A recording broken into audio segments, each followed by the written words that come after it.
You are not born in armor, not with a badge, not with a rifle in your hands and a patch on your shoulder. You are born in a small house with thin walls on the wrong side of a city that never sleeps but never really dreams either. Sirens are part of the weather there. Helicopters pass overhead like metal birds. At night, arguments rise through open windows. Dogs bark. Tires screech. Somewhere, always, someone is running from someone else. Your mother works too much. Your father is there, or he isn't. Maybe he leaves early. Maybe he leaves for good. Maybe he drinks. Maybe he tries and still loses to the weight of bills, bad luck, and the kind of life that bends people before they turn 40. It changes details. It doesn't change the feeling. You grow up fast. When you are 6, you already know what fear sounds like through a wall. When you are 8, you know the difference between fireworks and gunshots. When you are 10, you see police on your street so often they stop looking like heroes and start looking like weather too. Something that arrives after the damage has already been done. You are not a good kid because the world is good. You are a good kid because you learn early what happens when people lose control. You watch men shout in parking lots, watch mothers cry on porches, watch neighbors stare through blinds and pretend not to see. The city teaches you its first lesson before any academy ever does. Order is fragile. You don't know yet that one day it will become your job to enter chaos on purpose. At 12, you are small, angry, and quiet. At 14, you're bigger and still quiet. Teachers say you have discipline. What they mean is that you've learned how to fold yourself inward. You don't waste words. You don't trust easy smiles. You keep your room clean because it is the only square of ground in your life you fully control. Sports help. Running helps more. Running makes sense. You push. You hurt. You keep moving. No politics. No lies. No noise. Just breath and distance. At 16, you see a tactical team for the first time up close. Not on TV. Real. Black gear. Heavy vests. Helmets. Deliberate movement. No wasted motion. A line of officers moving toward a house like a single machine with many eyes. People on the sidewalk whisper. Someone says, SWAT! And for the first time in a long time, you feel something larger than fear. Not excitement exactly. Not yet. Respect. Maybe hunger. The kind that has nothing to do with food. They don't look like the chaos around them. They look like the answer to it. You carry that image for years. At 18, everyone asks what you're doing next. College if you can afford it. Work if you can't. The military maybe. Construction maybe. Warehouse. Security. The city offers many ways to grow old and tired. It offers very few ways to matter. You choose law enforcement because it feels like stepping toward the thing instead of away from it. That is how you explain it to other people anyway. The deeper truth is harder to say out loud. You want to stand where fear points. You want to be the one who goes in. The academy strips romance out of the dream fast. Early mornings, sore legs, sweat soaked into fabric, repetition until repetition becomes language. Law, procedure, control, firearms, first aid, defensive tactics, report writing, judgment. Everyone comes in imagining the badge. The instructors make sure you understand the weight behind it. You are taught another lesson. Power without discipline is just another form of danger. Some recruits quit. Some should have quit sooner. Some think they are tougher than they are. Some think toughness means loudness. The academy teaches the opposite. The hardest people are usually the calmest. The most dangerous mistake is ego. You do not wash out. You are not the fastest, not the strongest, not the loudest. But you listen. You learn. You do not panic under pressure. Pain does not surprise you. Fatigue does not offend you. And when the others go home and collapse, sometimes you stay and run more. At 22, you hit the street in uniform. Patrol first, always patrol. Real police work, not movie police work. Noise complaints, domestics, drunks, shoplifters, missing kids, car wrecks, welfare checks, ODs, broken people in broken apartments, asking broken questions with no good answers. You learn fast that most of the job is not glory. Most of it is paperwork, patience, and showing up on the worst day of someone else's life. You also learn that danger rarely announces itself with dramatic music. It hides in ordinary places.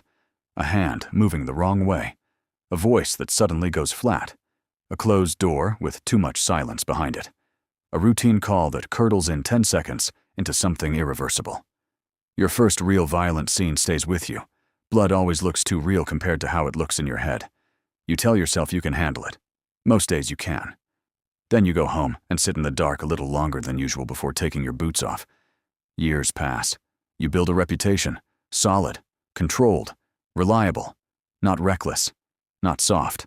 The kind of officer people want beside them when things get strange. Supervisors notice. Teammates notice.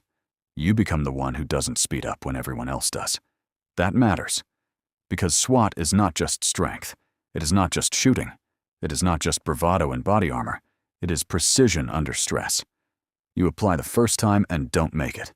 That stings more than you expected. You tell people it's fine. More experience needed. Next cycle, standard answer. But privately, it cuts deep because this was never just another promotion to you. This was the picture in your head since you were 16. The line of officers moving toward danger like a single mind. You go back to work, and then you get better. You lift heavier, run farther, shoot cleaner, study more. Your ego has already been broken once, which helps. Failure is useful when it doesn't kill your discipline. The second time, you make selection. That day does not feel like triumph, not fully. It feels like the door opening onto a harder mountain. Selection is not there to flatter you. It is there to expose weakness. Physical stress, problem solving, team drills, marksmanship, communication, pain, fatigue, more pain, sleep deprivation, more evaluation. Instructors watching not just whether you can move fast, but whether you can think clearly while your lungs burn and your forearms shake, and your pride begs for mercy. The team does not want heroes. The team wants adults. You pass. Then the real training begins. Entry work, angles, thresholds, communication, containment, less lethal options, chemical agents, breaching theory, shield work, rescue priorities, hostage scenarios, barricaded suspects, search techniques, medical intervention under fire. You train until movement becomes reflex, and reflex becomes identity. You also learn the most important truth about the job. The best operation is the one nobody has to talk about afterward. No shots fired, no dead kid in the wrong room, no officer making a decision 2 seconds too late or 2 seconds too early. Clean in, clean out. Everyone alive. That is success. At 28, you go on your first real call-out as part of the team. Barricaded suspect, armed, domestic violence history, neighbors evacuated, perimeter set, midnight turning into 2 a.m., then 3. Floodlights, radios, breath fogging in cold air. Movies would make this all adrenaline. The real thing is slower, heavier. Adrenaline, yes, but braided with waiting, listening, watching windows, reading shadows, standing still for long enough that your muscles start shaking under the armor, every second stretched thin. You learn something else that night. Courage is often boredom with consequences. Hours pass, negotiators work. The suspect yells, then cries, then disappears into silence. Silence can be worse than yelling. Finally, movement. Exit. Surrender. No shots fired. On the drive home, nobody celebrates. Someone makes a tired joke. Someone else stares out the window. The city is starting to wake up, while your nerves are still trying to understand they survived. Your first dynamic entry comes later. Warrant service. High risk. Violent crew. Intelligence says weapons inside. Maybe multiple occupants. Maybe a dog. Maybe kids. Maybe not. Briefing room. Photos on the wall. Floor plan. Assignments. Roles repeated until every person can say them half asleep. Then the ride. The strange stillness in the vehicle before wheels stop. Then noise, breach, flash, movement, commands, confusion. A hallway smaller than it looked in the photos. A door half open. A man not complying fast enough. A hand. A split second where your whole life narrows into one decision and every training repetition rises to meet it. It is over in less than a minute. But your body carries it for days. People think jobs like this are about action. They are actually about aftermath. The paperwork after. The replay in your head after. The coffee gone cold on your kitchen counter after. The way your spouse asks, "Long day?" Because they know there are questions they do not want answered in detail. Maybe you marry. Maybe you try. Maybe the job takes a piece of that too. SWAT is hard on marriages because it asks for more than time. It asks for the part of you that stays watchful even when you're home. The part that checks exits in restaurants. The part that wakes at small sounds. The part that measures hands, windows, mood shifts, distance, tone. You can leave the scene.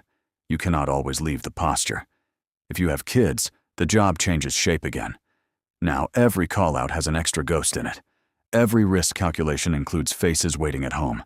Every school recital missed. Every birthday interrupted. Every promise softened with, "I'll try," instead of, "I'll be there," leaves its own kind of bruise. You tell yourself you are doing it for them too. Some days you believe it cleanly. Some days it tastes more complicated. At 34, you are no longer new. Younger officers watch you now the way you once watched others. You see the hunger in them, the certainty, the sharp edges. Some of them are excellent. Some need humbling. Some need saving from their own appetite for proving themselves. You start teaching. That surprises you, how much it matters. Not because you get softer. You don't. The standards stay high, maybe higher, because now you understand what the mistakes cost. Not in theory, in names, in funerals, in marriages collapsed quietly, in teammates who started drinking too much, in officers medically retired with knees gone, backs ruined, sleep shredded, temper shortened, soul worn thin around the edges. You've buried people by now, maybe not many. One is enough. An officer from another team, maybe from yours. Good man, competent. Funny in the truck. Dead because one door, one angle, one instant turned the wrong way. The memorial is clean and formal. Flags, dress uniforms, folded words. Family holding themselves together in public because they have no choice. You stand there and think the same thing everyone thinks and nobody says. It could have been me. After that, the job changes again. Not smaller, sharper. You do not fear fear anymore. You respect randomness. The public sees the gear and thinks invincible. The gear is heavy, yes. The rifles are real. The team is elite. But inside the armor is still a human body. Human lungs, human knees, human eyes trying to read impossible moments. Human judgment suspended between caution and speed. Invincibility is a costume civilians imagine for you because the truth would scare them more. At 40, you have a resume of scenes you never intended to carry forever and yet do. Hostage rescues that almost went bad. Warrant hits that did go bad. A child brought out alive. A suspect dead on a kitchen floor. A barricade that ended with surrender. Another that ended with a shot nobody can take back. The face of a victim. The smell of a meth house. The heat inside body armor in August. The freezing hands on a winter perimeter. The sound of breaching charges in your sternum. The sudden silence after entry. All of it stays somewhere. Not always on the surface, but somewhere.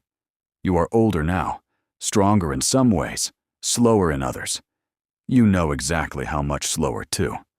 Time becomes measurable in recovery, in knees when standing up, in how long your back complains after a 12-hour call-out, in the tiny delay between command and movement that no civilian would notice and you notice immediately. That is the curse of professionals. You can feel the first inch of decline long before anyone else sees it. Maybe you can still make the team physically. Maybe you still perform.